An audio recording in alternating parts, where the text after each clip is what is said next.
আসসালামু আলাইকুম। তোমরা অনেকে আইসিটি এমসিকিউ নিয়ে খুবই টেনশন আছো যে ভাই আমি পরীক্ষা কিভাবে আইসিটি তে 25 পাবো এমসিকিউ তে। ভাই আমি একদম প্রত্যেকটা এমসিকিউ সঠিক করতে চাই, ভাই আমি এতদিন ধরে এমসিকিউ পড়ি নাই, এখন ভাই কিভাবে কি করব? ভাই আমাকে এমন ভাবে পড়াই দেন যাতে হচ্ছে আমি পরীক্ষায় প্রত্যেকটা এমসিকিউ ভাই একদম সঠিকভাবে আনসার দিয়ে আসতে পারি, পরীক্ষাতে 25 পেতে পারি। তো এই দায়িত্ব বাইরের উপর ছেড়ে দাও। ভাইয়া তোমাকে একদম আইসিটি তে 25 পাওয়ার জন্য যা যা করা লাগে প্রত্যেকটা পড়াবো। প্রত্যেক হচ্ছে কি তোমাকে এমসিকিউ সলভ করে দিচ্ছে, কিন্তু ভাইয়া তোমাকে একটা টপিক এমনভাবে পড়াই দিব এই যে ওই টপিক রিলেটেড যা যা তথ্য সবগুলো একসাথে এনে দিব, যাতে তোমার কোশ্চেন যেখান থেকে আসলে কেন তুমি এমসিকিউ আনসার দিয়ে আসতে পারো।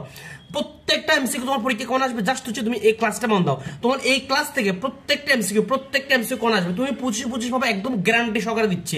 জাস্ট এই ক্লাসটা কি করতে হবে, ফলো করতে হবে। আর তুমি যদি ভাই চ্যানেলটাতে নতুন হয়ে থাকো অবশ্যই আমাদের সাজেশনগুলো পাওয়ার জন্য চ্যানেলটা সাবস্ক্রাইব করে রাখো, আর অবশ্যই এই ভিডিওতে একটা লাইক দিয়ে দাও, অবশ্যই লাইক দিয়ে দাও। তো চলো আমার কথা না বাড়িয়ে শুরু করে দিই। আমরা তাহলে শুরু করবো হচ্ছে প্রথম অধ্যায় দিয়ে। আমরা প্রথম অধ্যায় দিয়ে শুরু করবো।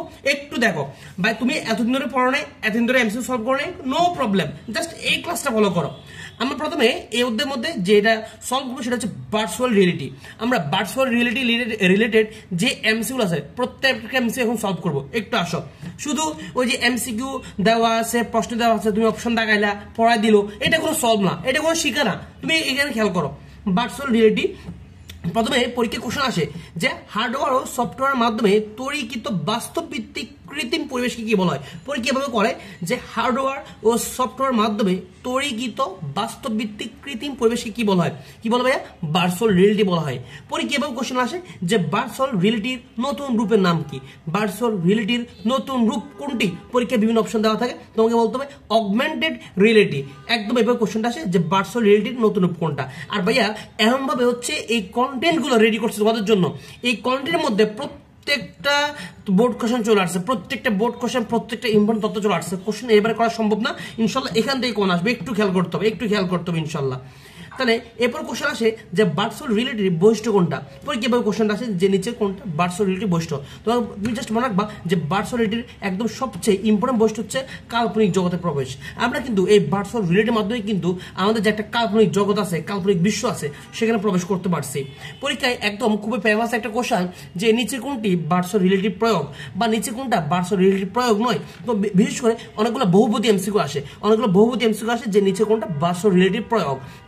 1, 2, 3 এবার দেওয়া থাকে কোনটা সঠিক, 1 ও 2, 2 ও 3 নাকি 1, 2, 3 সবগুলো সঠিক, এভাবে করে কোশ্চেনটা দেওয়া থাকে। সো আমাদেরকে জানতে হবে ভার্চুয়াল রিয়েলিটির সবচেয়ে ইম্পর্টেন্ট 3টে প্রয়োগ হচ্ছে কম্পিউটার সিমুলেশন, ত্রিমাত্রিক ইমেজ, টেলি প্রেজেন্স। এই 3টা জায়গায় হচ্ছে ভার্চুয়াল রিয়েলিটির সবচেয়ে বেশি প্রয়োগ। কিভাবে আসে যে কম্পিউটার সিমুলেশনে তোমার কোনটা ভূমিকা রাখে? Virtual reality. ত্রিমাত্রিক ইমেজে কোনটা ভূমিকা রাখে? তোমার হচ্ছে কি ভার্চুয়াল রিয়েলিটি। টেলি প্রেজেন্সে কোনটা ভূমিকা রাখে? Virtual reality. এরপরে আমাদেরকে জানতে হবে পরীক্ষা বাস্তব হলে যে নিচে কোনটা ভার্চুয়াল রিয়েলিটির ব্যবহারমূলক বা প্রয়োগমূলক, কথা কিন্তু সেম। এরপরে তোমাকে জানতে হবে যে ভার্চুয়াল রিয়েলিটির প্রভাব কোথায় কোথায় আছে। মানে একবার মোটামুটি ভার্চুয়াল রিয়েলিটি আমাদের বাস্তব জীবনে সব জায়গায় ছড়িয়ে পড়ছে। এমন কোনো ক্ষেত্র নাই যেখানে ভার্চুয়াল রিয়েলিটি নাই। প্রত্যেকটা জায়গায়, প্রত্যেকটা ক্ষেত্রে কিন্তু এটা অনেক প্রভাব আছে। যেমন শিক্ষা, চিকিৎসায়, গবেষণায়, ব্যবসা বাণিজ্যে, যানবাহন পরিবহন, তারপরে হচ্ছে কি সামরিক ও প্রশিক্ষণে, বিনোদনে। পরীক্ষা এভাবে এমসিকিউটা আসে যে নিচের কোনটা ভার্চুয়াল রিয়েলিটির প্রভাব, নিচে কোনটার মধ্যে ভার্চুয়াল রিয়েলিটির প্রভাব বিদ্যমান বা নিচের কোনটাতে ভার্চুয়াল রিয়েলিটির প্রভাব আছে। অপশন দেয় 1 নম্বরে শিক্ষা, 2 নম্বরে ব্যবসা বাণিজ্য, 3 নম্বরে সামরিক ক্ষেত্রে। এরপর বলে যে নিচে কোনটা সঠিক, 1, 2 নাকি 2, 3 নাকি 1, 2, 3 সবগুলো সঠিক। ওই যে বহুপদী এমসিকিউ এখান থেকে দিয়ে দেয়। সো ভাই বলবো এভাবে পড়াটা পড়তে হয়। ওই যে ইউটিউবে কিন্তু তুমি 1000 ক্লাস পাবা এমসিকিউ, কিন্তু এই টাইপসের ক্লাস তোমাকে কেউ দিবে না ভাই, কেউ দিবে না। এটা একদম ভিন্ন রকম একটা ক্লাস, পড়াশোনা এভাবে করতে হয়। একদম যেটা পড়বা ওই রিলেটেড সবগুলো তথ্য একশন নিয়ে আসবা, এমসিকিউতে একদম ছক্কা মেরে আসবা। ভাই একটা ভার্চুয়াল রিয়েলিটি নিয়ে তোমার 100টা 200টা এমসিকিউ সলভ করার কোনো দরকার নেই। তুমি জাস্ট ভার্চুয়াল রিয়েলিটি নিয়ে 5টা কথা মনে রাখো, ওই 5টা কথা থেকে পরীক্ষা আসবে। আমি তো বলছি এই 5টা কথা মনে রাখো, এই 5টা কথা থেকে পরীক্ষা আসবে, চেয়ে বাইরে আসবে না। এরপরে পরীক্ষা একটা ইম্পর্টেন্ট কোশ্চেন যে ভার্চুয়াল রিয়েলিটির পরিবেশ কিরকম, বলতে কি ভাই ত্রিমাত্রিক। ভার্চুয়াল রিয়েলিটির পরিবেশটি কিরকম? ত্রিমাত্রিক। এবং পরীক্ষা একটা ইম্পর্টেন্ট কোশ্চেন যে ভার্চুয়াল রিয়েলিটিতে ব্যবহৃত HMD কি নির্দেশ করে, এটা কিন্তু আসে যে ভার্চুয়াল রিয়েলিটিতে ব্যবহৃত এই সিমটি কি নির্দেশ করে, মনে রাখবা এই সিমটি নির্দেশ করে হচ্ছে একটা বিশেষ চশমাকে, তাহলে ভাই দেখো আমাদের এই টপিক শেষ। তাহলে ভার্চুয়াল রিয়েলিটি থেকে ভাই জাস্ট এই কয়টা তথ্য নিয়ে, তোমার এই কয়টা তথ্য নিয়ে বোর্ডে হাজার হাজার শত শত এমসিকিউ দেওয়া আছে, শত এমসিকিউ দেওয়া আছে। এখন কি ভাই এত টাইম আছে শত এমসিকিউ সলভ করার? তুমি জাস্ট হচ্ছে ভার্চুয়াল রিয়েলিটি নিয়ে এই কথাগুলো মনে রাখো, এগুলো বারবার হচ্ছে কি করো, বারবার হচ্ছে তুমি একটু সামারাইজ করো, বারবার রিভিশন দাও, দেখবা ছোটরা আগে চলে আসবে। পরীক্ষা প্রত্যেকটা এমসিকিউ তুমি নিজে পারবা, একদম 25টা তুমি নিজে কার করে আসতে পারবা। এখন অনেকে বল ভাইয়া এখন ভাই এগুলো কি লিখার তো টাইম নাই, এগুলো ভাই কিভাবে কি করবো? এগুলার ছবি বা পিডিএফ ভাই তোমাদেরকে দিয়ে দিব। এগুলোর পিডিএফ হচ্ছে আমাদের ফেসবুক পেজ এবং ফেসবুক গ্রুপে তোমরা পেয়ে যাবা। এটা নিয়ে প্যারা করার কিছু নাই, ভাই সবগুলো দিয়ে দিব ইনশাল্লাহ। কিভাবে পাবা ভাই তোমাদেরকে বলে দিব। আসো এরপর আমরা যে টপিকটা নিয়ে আলোচনা করবো সেটা হচ্ছে ভাই কৃত্রিম বুদ্ধিমত্তা। ভাইয়া কৃত্রিম বুদ্ধিমত্তা নিয়ে ভাই আহামরি একদম বেশি কিছু নাই, এই জাস্ট হচ্ছে ভাই তোমাদেরকে দেখাই এই কৃত্রিম বুদ্ধিমত্তা নিয়ে তুমি এখন এখানে যে কয়টা ইনফরমেশন দেখতেছো এই কয়টা ইনফরমেশন পড়লে কিন্তু আনা, হ্যাঁ। আর আচ্ছা ভাই তোমাদের পিডিএফ এর কথা বলে দিও, তোমরা পিডিএফ কোথাও পাবা। যেমন হচ্ছে কি এই যে তুমি যখন এই যে ভাই একটু দেখাই, তুমি ফেসবুকে গিয়ে মেডিজয় লিখে সার্চ দিবা। ফেসবুকে গিয়ে মেডিজয় লিখে সার্চ দিলে কিন্তু এরকম আমাদের পেজ চলে আসবে। এই পেজে কিন্তু আমরা এই ছবি বা পিডিএফটা আপলোড করে দিব। কথা ক্লিয়ার?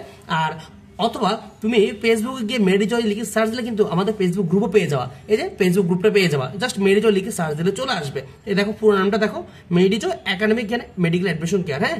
সার্চ দিলে কিন্তু চলে আসবে, তুমি সার্চ দিলে আমাদের গ্রুপটা তো পেয়ে যাবা। আমাদের গ্রুপটা তো কিন্তু আমরা এটা পিডিএফ বা ছবিটা দিয়ে দিব ইনশাল্লাহ, কোনো প্যারা নাই, কোনো টেনশন করতে হবে না। জাস্ট তোমাদের ক্লাসটা দেখবা। যারা এখনো যুক্ত নাই এই দুইটাতে যুক্ত হয়ে যাবে, কারণ আমরা সবকিছু একদম A to Z সবকিছু কিন্তু প্রত্যেকটা বিষয় সাজেশন আমরা এখানে আপলোড করে যাচ্ছি, গাইডলাইন দিয়ে যাচ্ছি কিভাবে কি করতে হবে না করতে হবে। যারা এখনো যুক্ত অলরেডি অনেক শিক্ষার্থী কিন্তু যুক্ত হয়ে গেছে। ঠিক আছে, চলো আমরা তাহলে চলে আসি। তাহলে আমরা দেখতেছিলাম কি ভাই কৃত্রিম বুদ্ধিমত্তা, হ্যাঁ। তো কৃত্রিম বুদ্ধিমত্তা থেকে ভাই কি লাগবে, মেনলি ভাই কি এমসিকিউ পরীক্ষা আসে একটু বলেন। তাহলে প্রথম কথা হচ্ছে তোমাকে জানতে হবে যে কৃত্রিম বুদ্ধিমত্তা কি, পরীক্ষা এভাবে আসে মানুষের চিন্তা ভাবনাকে যন্ত্রের মাধ্যমে প্রকাশ করার প্রযুক্তিকে কি বলা হয়? এভাবে আসে মানুষের চিন্তা ভাবনাকে যন্ত্রের মাধ্যমে প্রকাশ করার যে প্রযুক্তি তাকে কি বলা হয়? বলবো কি ভাই কৃত্রিম বুদ্ধিমত্তা। কি বলা হয়? কৃত্রিম বুদ্ধিমত্তা। এরপর একটা কোশ্চেন, খুবই ফেমাস কোশ্চেন, অহরহ প্রায় সব বোর্ডে আসে যে কৃত্রিম বুদ্ধিমত্তা ব্যবহৃত হয় কোথায়? বললো কি রোবোটিক্স, তারপর হচ্ছে machine learning, computer vision, natural language processing এবং হচ্ছে স্পিচ প্রসেসিং। জাস্ট 5টা জায়গা মনে রাখবা, এই 5টা জায়গা এখান থেকে পরীক্ষা এমসিকিউ আসবে। এরপরে একটা ইম্পর্টেন্ট কোশ্চেন যে কৃত্রিম বুদ্ধিমত্তার প্রয়োগ ক্ষেত্র কোনটা, একটু দেখে রাখবা। শিক্ষা, কৃষি, ই কমার্স, এগুলোর মধ্যে এগুলো একটু দেখে রাখবা, হ্যাঁ। এরপরে খুবই ফেমাস একটা কোশ্চেন, অহরহ প্রায় সব বোর্ডে এই কমন কোশ্চেনটা আসতে দেখা যায়, প্রায় সব জায়গায় আসে দেখবা, হয়তো বা কোনো না কোনো বোর্ডে চলে আসছে যে কৃত্রিম বুদ্ধিমত্তার ব্যবহৃত প্রোগ্রাম ভাষা কোনটা, মানে কৃত্রিম বুদ্ধিমত্তার মধ্যে কোন প্রোগ্রাম ভাষা ইউজ করা হয়েছে, বা জাভা, পাইথন, এই যে যা লাগে যেসব তোমার প্রোগ্রাম ভাষা ইউজ করা হয় সবগুলো ভাই একসাথে দিয়ে আসছে। একটা তুমি যদি আলাদা এমসিকিউ সলভ করতে চাইতাম, একটাতে তুমি একটা এমসিকিউর মাধ্যমে হয়তো বা একটা অপশন শিখতে পারতা, একটা নাম শিখতে পারতা, কিন্তু দেখো ভাই এখানে একদম সব নিয়ে আসছে। কৃত্রিম বুদ্ধিমত্তা শেষ, এই টপিক থেকে এমসিকিউ আসলে এর মধ্যে আসতে হবে, এর বাইরে থেকে আসা পসিবল না ইনশাল্লাহ, এর বাইরে থেকে আসবে না কোন একদম আসবে না। এইগুলো পড়ে যাও ইনশাল্লাহ, এখান থেকে কমন আসবে। কথা ক্লিয়ার কিনা? 25 নিশ্চিত করার দায়িত্ব হচ্ছে ভাইয়ার। তুমি ভাইয়ার বলছে তো ভাইয়া তোমাকে নিশ্চিত করে দিব কিভাবে 25 পেতে হয়। তুমি জাস্ট ক্লাসটা ফলো করো, আর চ্যানেলটা সাবস্ক্রাইব করা না থাকলে এখনই সাবস্ক্রাইব করে ফেলো। এবার সব আমরা এরপর হচ্ছে রোবোটিক্স থেকে জানতে হবে রোবোটিক্সটা কি। মনে বা রোবোটিক্স হচ্ছে কি একটা রোবট বিজ্ঞান। রোবোটিক্স কি? এটা হচ্ছে একটা রোবট বিজ্ঞান। এখান থেকে কিভাবে কোশ্চেনটা আসে যে মানুষের দুঃসাধ্য কাজের প্রযুক্তি কোনটা, নিচের কোনটি মানুষের দুঃসাধ্য কাজের প্রযুক্তি? তোমাকে বলতে হবে কি রোবোটিক্স। ভাই সবগুলো ইনফরমেশন একসাথে দিয়ে দিচ্ছি ভাই, এর চেয়ে ভাই ইজি ওয়ে আর নাই, এভাবে করে তোমাকে কেউ দৌড়ে পড়াবে না। এবারে একটা ইম্পর্টেন্ট কোশ্চেন এই রোবোটিক্স নিয়ে আসে যে রোবটকে কত ডিগ্রি কোণে বা কত ডিগ্রি অ্যাঙ্গেলে ঘোরানো যায়। তোমরা অনেকে জানো অনেকে জানো না, এটা হচ্ছে 360 ডিগ্রি। রোবটকে কত ডিগ্রি কোণে ঘোরানো যায়? 360 ডিগ্রি। ভাই এটা তো ভাই একটা যন্ত্র, হ্যাঁ, যেভাবে ইচ্ছা সেভাবে করা যায়। এরপর হচ্ছে রোবোটিক্সের ব্যবহার কি, কোন কাজে ব্যবহার হয়? আমরা সবাই জানি রোবোটিক্স দিয়ে কি চিকিৎসা ব্যবহার হয়। একবার হচ্ছে বোর্ড এমসিকিউ আসছে যে জটিল সার্জারির ক্ষেত্রে চিকিৎসায় কোনটা ইউজ করা হয়? বলতে হবে কি রোবোটিক্স। এছাড়া আরো বেশ কয়েকটা আছে, বাসাবাড়ির গৃহস্থলী কাজে, খনি অভ্যন্তরীণ কাজে, সামরিক ক্ষেত্রে, ম্যানুফ্যাকচারিং, হ্যাঁ, এগুলো একটু দেখে রাখবা। এই 5টা ব্যবহার খুবই ইম্পর্টেন্ট। এরপরে এই রোবোটিক্সের ক্ষেত্রে কোনটা প্রযোজ্য? পরীক্ষা আসে নিচে কোনটা রোবোটিক্সের ক্ষেত্রে প্রযোজ্য। এটা একটা বোর্ড কোশ্চেন যে নিচে কোনটা রোবোটিক্স রোবোটিক্সের ক্ষেত্রে প্রযোজ্য, হার্ডওয়্যার এবং আর্টিফিশিয়াল ইন্টেলিজেন্স, যা এই দুইটা নাম মনে রাখো। আরটা তো মনে রাখি, তোমরা অনেকে কিন্তু ওই যে সৃজনশীল, দেখো রোবোটিক্স নিয়ে যদি কোনো সৃজনশীল আসে, তুমি কিন্তু এই যে এখন যে শিখতেছো এগুলো হচ্ছে সুন্দর করে লিখে দিয়ে আসতে পারবা। অর্থাৎ এক দিলে দুই ভাগই, তুমি এমসিকিউ তো শিখতেছো, সাথে হচ্ছে সৃজনশীল এই আইডিয়াগুলো কাজে লাগাতে পারবা। এবার আসো ভাইয়া এই যে ক্রায়ো সার্জারি, এই যে ভাই আমরা এই যে ক্রায়ো সার্জারি পড়বো, এই যে আমরা এমসিকিউ সলভ করতেছি, কিন্তু ভাই তোমাকে জিনিসটা এমনভাবে গুছিয়ে দিয়েছি যে ক্রায়ো সার্জারি তুমি যখন এমসিকিউ গুলো পড়বা, তাহলে কিন্তু এই তথ্যগুলো দিয়ে কিন্তু তুমি সৃজনশীল ছক্কা মেরে আসতে পারো। বলো না এক দিল দুই ভাগই, ব্যাপারটা হচ্ছে সেরকম। একদম ভাইয়া ক্রায়ো সার্জারি নিয়ে প্রত্যেকটা টপিক নিয়ে যা যা এমসিকিউ আসতে পারে একদম প্রত্যেকটা ভাই সাজা দিছি, প্রত্যেকটা বসে একসাথে আনিয়ে দিছি। ভাই এই একটা চ্যাপ্টার রেডি করতে কতটুকু শ্রম দিতে হয়েছে এটা ভাই বলা বাইরে। প্রত্যেকটা চ্যাপ্টার গেটে গেটে ভাই বের করাটা আসলে একটু টাফ ব্যাপার। তোমাদের জন্য এই কষ্ট করা, তোমরা যাতে ইচ্ছে পরীক্ষা ভালোভাবে দিয়ে আসতে পারো। হ্যাঁ, আর যারা দেখতেছো একটু কষ্ট ভিডিও লাইক দিয়ে দিও যাতে সবার মাঝে ছড়িয়ে পড়ে। আর ভাইয়া কিন্তু শুধু এটা না ভাইয়া, তোমাদেরকে হচ্ছে প্রত্যেকটা চ্যাপ্টারের এভাবে হচ্ছে মানে এভাবে হচ্ছে ধরে ধরে পড়াবো। হ্যাঁ ভাইয়া, এই ভিডিওতে মানে যেহেতু ভিডিওটা মানে অনেক বেশি লং হয়ে যাবে, এই ভিডিওতে জাস্ট হচ্ছে প্রথম চ্যাপ্টারটা সুন্দর করে গুছিয়ে দিব। যেন তোমাদের যদি পরবর্তী ভাইয়া আরো রেসপন্স পাই ইনশাল্লাহ ভাইয়া, বাকি যে উদ্যোগগুলো সেই উদ্যোগগুলো এভাবে এমসিকিউর জন্য গুছিয়ে দিব।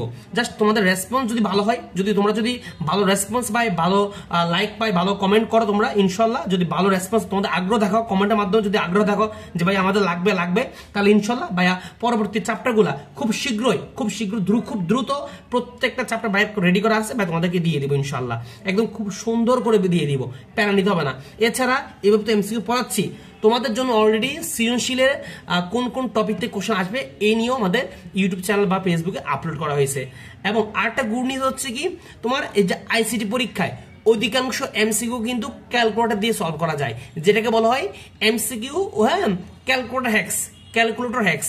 ভাই টার্গেট থাকবে তোমাদেরকে হচ্ছে একটা ক্যালকুলেটর হ্যাক্সের ভিডিও দিব, ক্যালকুলেটর মাধ্যমে ভিডিও দিব, কিভাবে তুমি হিসাব নিকাশ না করো, কোনো পড়াশোনা না করো, ক্যালকুলেটর দিয়ে তুমি একদম তুমি প্রায় অনেক এমসিকিউ দেখে আসতে পারবা, অধিকাংশ এমসিকিউ দেখে আসতে পারবা।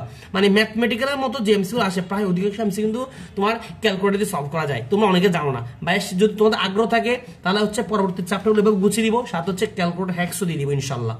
তাহলে আসো ক্রায়ো সার্জারি থেকে মনে রাখবা যে ক্রায়ো সার্জারিতে কোনটা ইউজ হয়, এই বাবা আসে যে ক্রায়ো সার্জারিতে কোন গ্যাস ইউজ হয় বা কি ইউজ হয়। মনে রাখবা প্রথম কথা, ক্রায়ো সার্জারিতে ইউজ হচ্ছে ক্রায়োজেনিক এজেন্ট। কি ইউজ ভাইয়া? ক্রায়োজেনিক এজেন্ট ইউজ হয়। কি ইউজ হয়? Cryogenic agent. এখন তোমার কোশ্চেন থাকতে পারে যে ক্রায়োজেনিক এজেন্ট কি রাখতে পারে, অনেক সময় এই নামটা না দিয়ে এভাবে এগুলো দিয়ে দেয় আর কি। তো মনে রাখবা এই ক্রায়ো সার্জারিতে ক্রায়োজেনিক এজেন্ট যেমন হচ্ছে অক্সিজেন, কার্বন ডাইঅক্সাইড, আর্গন এবং তরল নাইট্রোজেন, জাস্ট কয়টা? তিনটে চারটা, এই চারটা মনে রাখবা ভাই। এই চারটা পাঁচটা ওয়ার্ড দিয়ে প্রচুর এমসিকিউ আসছে বোর্ডে, প্রচুর এমসিকিউ আসছে প্রত্যেকটা বোর্ডে ভাই এমসিকিউ আসছে। এখন কি তুমি প্রত্যেকটা এমসিকিউ আলাদা করে মুখস্থ করবা? না, কখনোই না। তুমি একসাথে সবগুলা নাম মুখস্থ করে ফেলো, এইটা হচ্ছে পড়াশোনা। এবার হচ্ছে ক্রায়ো সার্জারি।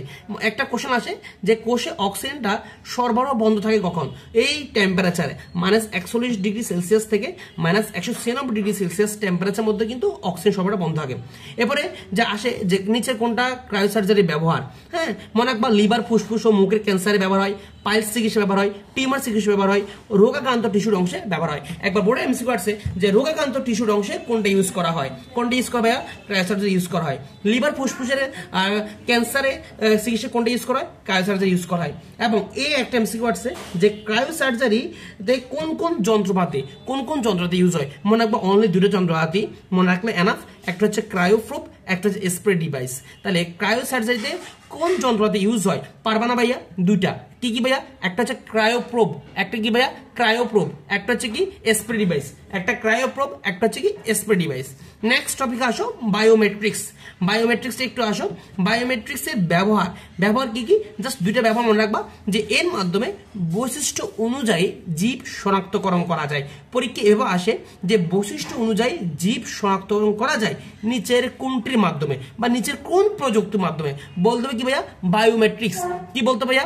বায়োমেট্রিক্স বলতে হবে। কি বলতে হবে? বায়োমেট্রিক্স বলতে হবে। এবং এইখানে একটা কোশ্চেন আসে যে ডিএনএ পর্যবেক্ষণে কোনটা ইউজ হয়। হ্যাঁ, ডিএনএ পর্যবেক্ষণে কোনটা ইউজ হয়, নিচে কোনটা ইউজ হয়? মনে রাখবা ডিএনএ পর্যবেক্ষণে কিন্তু আমাদের ব্লাড লাগে, আমাদের রক্ত লাগে, হ্যাঁ ব্লাডটা লাগে। এই হচ্ছে আমাদের এই টপিক, আমাদের এই চ্যাপ্টারে আরো বেশ কিছু টপিক আছে, যেমন আর কি কি আছে, বায়ো ইনফরমেটিক্স আছে, তারপর হচ্ছে জেনেটিক ইঞ্জিনিয়ারিং আছে, এবং হচ্ছে কি ন্যানো টেকনোলজি আছে। জাস্ট আর 3টা টপিক পড়লে একদম তুমি এতে বস, এতে কি বস, এমসিকিউ তে বস, এবং সিকিউ তে কিন্তু এগুলো দিয়ে সিকিউ একদম ছক্কা মেরে আসতে পারবা। এই যে বায়ো ইনফরমেটিক্স থেকে মনে রাখবা কি প্রথম কোশ্চেন, যে বায়ো ইনফরমেটিক্স এর উপাদান কয়টা? 4টা। কয়টা উপাদান ভাইয়া? 4টা উপাদান। এখন আমাদেরকে জানতে হবে এই 4টা উপাদান কোনটা, কি কি আছে না আছে। এই যে পরীক্ষা কিন্তু এভাবে কোশ্চেন আসে যে নিচে কোনটা বায়োমেট্রিক্স এর উপাদান, নিচে কোনটা বায়ো ইনফরমেটিক্স এর উপাদান, বা নিচে কোনটা বায়ো ইনফরমেটিক্স উপাদান নয়। বিশেষ করে বহুপদীগুলো আসে যে নিচে কোনটা বায়ো ইনফরমেটিক্স এর উপাদান। 4টা উপাদান ভাই একদম ঠাডা মুখস্থ রাখতে হবে। আর বায়ো ইনফরমেটিক্স ব্যবহারটা কি, এটা ইউজটা কি, দুইটা ইম্পর্টেন্ট ইউজ মনে রাখবা ভাই। তোমার 10টা 20টা মনে রাখা লাগবে না, জাস্ট দুইটা কথা মনে রাখবা যে বায়ো ইনফরমেটিক্স হচ্ছে তোমার ডিএনএ ম্যাপিং, কি ভাইয়া ডিএনএ ম্যাপিং, এবং হচ্ছে কি জিন ফাইন্ডিং। দুইটা জায়গায় ইউজ করা হয়, একটা হচ্ছে ডিএনএ ম্যাপিং, একটা হচ্ছে জিন ফাইন্ডিং। তাহলে বায়ো ইনফরমেটিক্স কয়টা জায়গায় ইউজ করা হয়? দুইটা জায়গায়। কি কি ভাই? ডিএনএ ম্যাপিং, একটা হচ্ছে কি জিন ফাইন্ডিং, ডিএনএ ম্যাপিং জিন ফাইন্ডিং। আর এই তোমার বোর্ড পরীক্ষায় একটা ইম্পর্টেন্ট কোশ্চেন সেটা আসে যে জটিল রোগের কারণ আবিষ্কার করছে কোন প্রযুক্তি। কোশ্চেনটা হুবহু এভাবে আসে, জটিল রোগ মানে যেগুলো একদম খুব জটিল রোগ, ওগুলোর কারণ আবিষ্কার করছে কোন প্রযুক্তি। অনেকে ভুল করে দিয়ে আসো, মনে রাখবা কি বায়ো ইনফরমেটিক্স, বায়ো ইনফরমেটিক্স।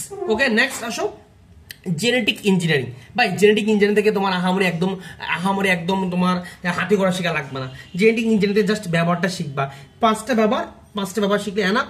যে জেনেটিক ইঞ্জিনিয়ারিং এর মাধ্যমে ডিএনএ এর নতুন বিন্যাস তৈরি করা যায়, তা বংশগতির দ্বারা অনুসন্ধানে ইউজ হয়, জীবের নতুন জিনোম আবিষ্কার ইউজ হয়, উচ্চ ফলনশীল শস্য উৎপাদনে ইউজ হয়। তারপর তুমি যদি বাণিজ্যিকভাবে ইনসুলিন উৎপাদন করো, ইনসুলিন প্রডিউস করো, তখনও কিন্তু ইউজ হয়। তাহলে পরীক্ষায় আসবে যে নিচে কোনটা জেনেটিক ইঞ্জিনিয়ারিং এর ব্যবহার, বা এভাবে করে আসে যে তোমার উচ্চ ফলনশীল শস্য উৎপাদনে নিচে কোন প্রযুক্তি ইউজ হয়, জেনেটিক ইঞ্জিনিয়ারিং। ডিএনএ এর নতুন বিন্যাস তৈরিতে কোনটা ইউজ হয়, এটাও কিন্তু বোর্ডে আসছে, জেনেটিক ইঞ্জিনিয়ারিং। বাণিজ্যিকভাবে ইনসুলিন তৈরিতে কোনটা ইউজ হয়, জেনেটিক ইঞ্জিনিয়ারিং, এটাও কিন্তু বোর্ডে আসছে। বোর্ডে কোনটা আসে নাই, এখানে ভাইয়া যা যা লিখছে প্রত্যেকটা ইনফরমেশন বোর্ডে আসছে। সো এগুলো কিন্তু ঠাডা মুখস্থ রাখতে হবে। আমাদের এই অধ্যায়ের একদম লাস্ট টপিক একটু আসো, একটু মন দাও। এই যে ন্যানো টেকনোলজি সম্পর্কে কি জানতে হবে, এখানে ব্যবহারটা জানতে হবে, আর কিছু দুই একটা ইম্পর্টেন্ট কোশ্চেন জানতে হবে। প্রথমে জানবা এটা কি কি জায়গায় ইউজ করা হয়, স্মার্ট ওষুধ তৈরিতে ইউজ করা হয়, তারপর হচ্ছে ট্যানারি শিল্পের বর্জ্যকে দূষণমুক্ত করতে ইউজ করা হয়। তোমার একবার বোর্ডে আসছে যে ট্যানারি শিল্পের বর্জ্যকে দূষণমুক্ত করতে কোনটা ইউজ করা হয়, ন্যানো টেকনোলজি।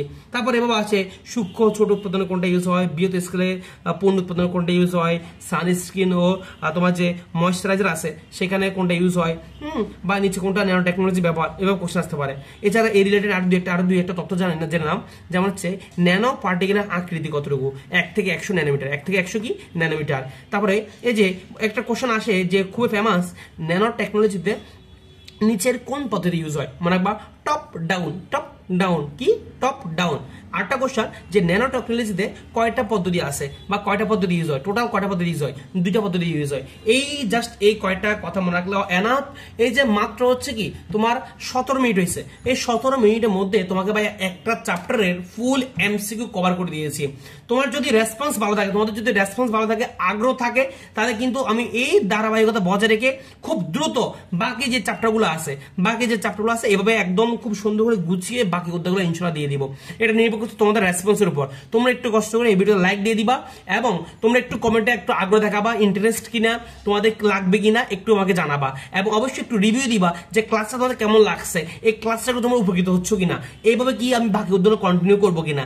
এভাবে হচ্ছে প্রত্যেকটা টপিকে লিখে, তারপর হচ্ছে প্রত্যেকটা পয়েন্ট, এই যে এই টপিক থেকে কি কি আসতে পারে না আসতে পারে প্রত্যেকটা পয়েন্ট লিখে দেবো কিনা।